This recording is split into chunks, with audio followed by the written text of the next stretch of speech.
तो आज हम लोग आप लोगों के साथ हैं एक नया टॉपिक लेकर, जिसका नाम है कॉजेस ऑफ बायोडायवर्सिटी लॉस।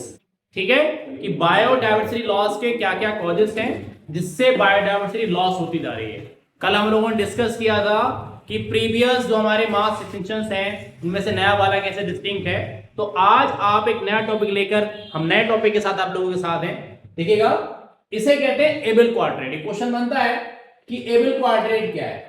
अभी आपसे नीट वगैरह में क्वेश्चन पूछा जाता है तो आप लोगों को आप ध्यान नहीं रहता क्या है एबल क्वाड्रेट किसे कहते हैं। देखो, क्वाड्रेट मतलब किसी 1/4 के लिए होता है ना, तो there are 4 major causes of biodiversity losses. जैसे देखो, habitat loss and fragmentation, over exploitation, alien species invasion और क्या है कोएक्सटिंक्शन। 4 मेजर कॉज हैं, चारों आपसे पूछे जाते हैं, एनसीईआरटी में दिए हुए हैं। चारों कॉन्सेप्ट आपसे बहुत ज्यादा पूछे जाते हैं। देखो जरा, अगर बायोडायवर्सिटी लॉस होगी तो नुकसान क्या होने वाला बच्चों। देखो भाई, सबसे पहले नुकसान होने वाला है क्या, प्रोडक्टिविटी डिक्रीज करेगी। मतलब ओवरऑल जो प्लांट का प्रोडक्शन रेट है वो क्या हो जाएगा, कम हो जाएगा। प्लांट अगर फूड कम बनाएंगे तो कॉमन सी बात है, फ्लोरा कम होगा तो ऑटोमेटिक होना कमजोर होता चला जाएगा। लोअर रेजिस्टेंस हो जाएगा एनवायरमेंट के अंदर। मतलब बोले तो जैसे कोई चीज अचानक ड्रॉट आ जाए, सूखा पड़ जाए, बाढ़ आ जाए तो लोगों की डेथ बहुत ज्यादा हो जाएगी। ठीक है, वेरिएबिलिटी बढ़ जाती है, मतलब डिस्टरबेंस हो जाता है इकोसिस्टम में, जिससे फ्लोरा फौना डिस्टर्ब हो जाता है और हमारा अर्थ ग्लोबल डायवर्सिटी बिकम अफेक्टेड। तो सबसे पहले आप समझिए हैबिटाट लॉस एंड फ्रेगमेंटेशन क्या है। आप साइड में एक इमेज देख पा रहे होंगे, बहुत कुछ कह रही है। हैबिटाट लॉस क्या है, जैसे अब देखो अर्बनाइजेशन बढ़ रहा है, लोग शहरों की तरफ मूव कर रहे हैं। तो अर्बनाइजेशन में क्या है, एक्चुअल में जब अर्बनाइजेशन होता है, जब पॉपुलेशन बढ़ती है, तो अर्बनाइजेशन के होने से एक दिक्कत हमारे सामने देखने हम लोगों को मिलती है क्या, कि हम लोग क्या करते हैं, एग्रीकल्चर एरिया को कम करते हैं। तो जब एग्रीकल्चर एरिया को कम करते हैं तो क्या होता है, उसका इफेक्ट कहीं ना कहीं किस पे देखने को मिलता है, कहीं ना कहीं किसी फॉरेस्ट पे देखने को मिलता है। आप समझिए, ये बहुत इंपॉर्टेंट क्वेश्चन है। देखिए, अमेजन फॉरेस्ट से आता है, तो अमेजन फॉरेस्ट को लगातार उसके मिलियंस ऑफ द स्पीशीज को अब तक काटा जा सकता है। किसके लिए, for the growing of soybean. वहां के लोगों को सोयाबीन चाहिए, और क्या, conversion to grassland for raising beef cattle. Cattles को ग्रेज कराने की जगह ज्यादा चाहिए, तो क्या चाहते हैं, क्योंकि they want to increase the production of beef. तो बीफ के प्रोडक्शन से क्या होगा, कैटल ज्यादा जब फीड करें तो ग्रेजिंग के लिए उन्हें एरिया ज्यादा चाहिए। तो ये हुआ क्या, हैबिटाट लॉस। फ्रेगमेंटेशन क्या है, कि किसी फॉरेस्ट से कोई रोड लाइन निकल गई, कोई रेलवे लाइन निकल गया, कोई रोड को बिछा दिया तो जंगल छोटे छोटे हिस्सों में टूट जाता है। तो जब स्पीशीज एक जगह से दूसरी जगह मूव करती है तो उसमें क्या होता है, वाइल्ड लाइफ डिस्टर्ब हो जाती है। वहां पॉल्यूशन बढ़ने से वाइल्ड लाइफ डिस्टर्ब होती है। इसीलिए नितिन गडकरी जी ने एक नया रूल बनाया है, क्या, कि अब अगर कोई भी रोड या कोई भी रेलवे ट्रैक जो है, इंडियन गवर्नमेंट ने रूल बना के दिया है, अगर वो किसी फॉरेस्ट से निकलता है तो या तो वहां टनल बनाई जाएगी या फिर वहां पर ओवर ब्रिज बनाया जाएगा। ये बायोडायवर्सिटी कंजर्वेशन के तहत ही एक नया रूल बनाया गया। ठीक है, समझ में आ गई बात। Degradation of many habitats by pollution also leads threatened of survival of many species. बात समझ में आप लोगों को आ गई। अगला है ओवर एक्सप्लॉयटेशन क्या है, तो देखिएगा, ह्यूमन की नीड बेटा किसमें कन्वर्ट होती जा रही है, ग्रीड में।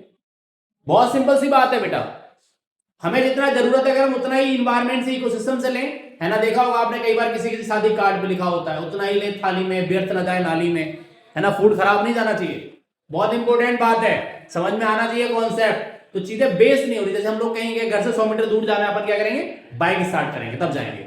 क्यों, स्टेटस सिंबल बहुत बड़ा सोसाइटी में अब। लेकिन नहीं, 100-200 मीटर दूर अगर आप पैदल चले जाएं तो 2 फायदे हैं, आपका पैसा बचा, पॉल्यूशन बचा, और आपकी हेल्थ भी अच्छी रहेगी। बट हमें क्या, शो ऑफ करना है। अब जमाना शो ऑफ वाला है बेटा, लोग दुनिया दिखाना चाहती है कि हमारे पास बहुत पैसा है। चाहे कुछ नहीं, चाहे जिंदगी उनकी ईएमआई पे चल रही हो, चाहे फोन ले रखा है ईएमआई पे, घर ईएमआई पे, है ना। दुनिया भर की चीजें ऑप्शन अब ईएमआई पे होने लगे, लेकिन आदमी को दिखावा बहुत ज्यादा करना है।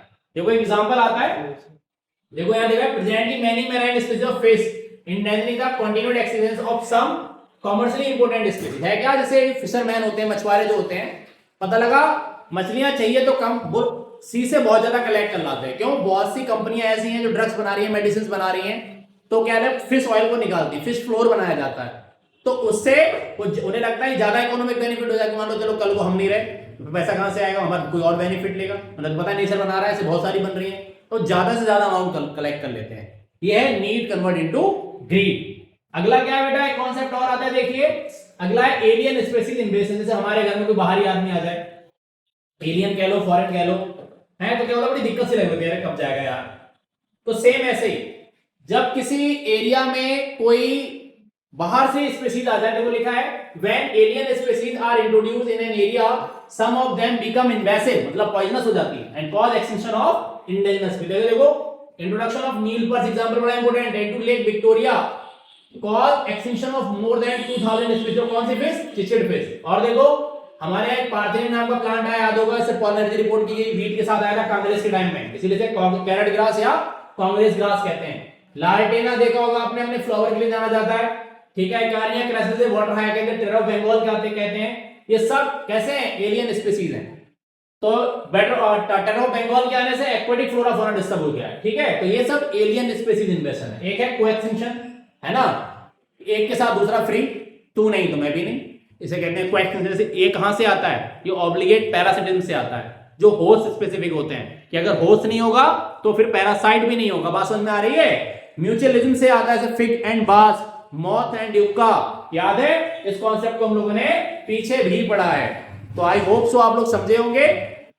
आप लोग अच्छे से लगातार लगे रहिए और समझते रहिए, अच्छा खाते रहिए, और ध्यान रखिए एग्जाम्स बहुत पास है। और हम अगले नेक्स्ट में डिस्कस करेंगे आप लोगों से कि हमें बायोडायवर्सिटी को प्रिजर्व क्यों करना है। बेटा समझो मेरी बात, हर आदमी फायदा चाहता है, ठीक है ना। अगर आपको लगे ना कि आपका ऑप्शन हो जाए कि यहां से यहां बिना कदम रखे अगर आपका गुजारा हो जाए, पेट खाना मिलता रहे, पैसा आता रहे, तो क्यों करेगा? एक कहावत है ना, खुदा दे खाने को तो क्यों चला कमाने को। तो why should be conserve biodiversity, में कंजर्व क्यों करना है?